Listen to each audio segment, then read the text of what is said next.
Hi everyone, here's my analysis of the clean and jerk technical model. We'll show my technique first and analyse that against the technical model before comparing on a split screen to another athlete.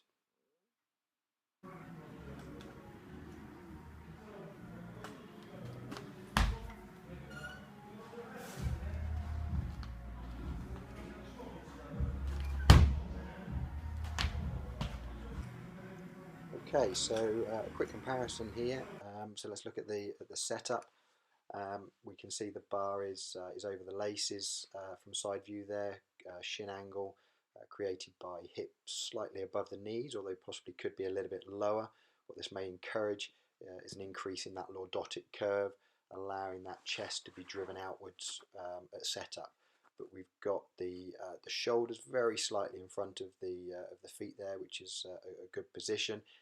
Again, with that lordotic curve chest out, we could pull the scaps down a little bit to enable a better start position, engaging the right muscles. We've got head up and we've got weight distributed towards the forefoot. So considering this needs to be quite a strong position to start the movement of the bar, elements such as slightly lower hips, allowing the bar to come in slightly closer, getting those scaps in that lordotic curve, need to be considered to be quite important parts of the setup. So now we move on to the first pull, so the movement from the floor to a position where the bar is just above the knee. What we're looking to achieve here is maintaining back position from the setup, keeping the bar close into the knees, possibly moving backwards, extending the knees and the hips, and that weight shift going backwards as well. Now what we can see here is how important the previous phases are to any subsequent phase. When we looked at the setup, we saw that the hips were a little bit too high, and what that clearly showed during the first pull was we had a very slight hip shoot, the upper body just tilted forwards, which means now we can see at the end of the first pull here, the bar hasn't quite reached the position just past the knees before we go into the transition. So let's see if this affects the transition phase. This is where we want to get ourselves in a set position, a power position, by extending the hips to bring the torso slightly more upright, getting a rebending of the knees, allowing a weight shift slightly further forward onto kind of the middle forefoot at the end of the transition. So what we can see is that we haven't quite got an optimal power position here. The double knee bend is not ideal.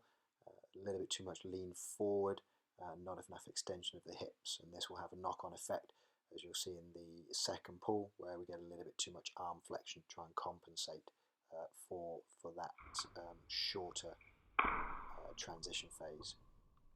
So we get a good triple extension here of the ankle, knee and hip. We can see that elbow flex just coming in to try and compensate from the transition.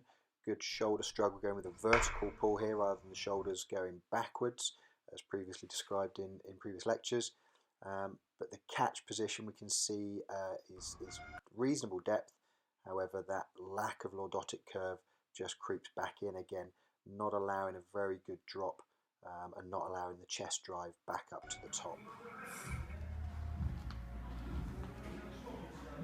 So the jerk drive here, good triple extension, bar driven straight up, arms locked out, good split stance, bar directly above the centre of mass, and then the drive from the front foot coming backwards, the back foot coming forwards, so the bar ends up directly above the athlete's head.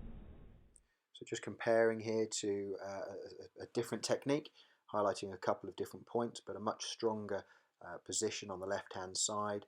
The first pull going a little bit higher to the knee, going through the transition, much bigger extension of the hips and a much more upright torso, allowing a much more forceful shrug and drive of the hips in that second pull, giving the athlete a really good ability to speedily drop beneath the bar into a catch position. You can see the much more upright torso. I think that's going to allow as well this drive of the chest back up during the recovery, and then really good jerk drive, locking the elbows out,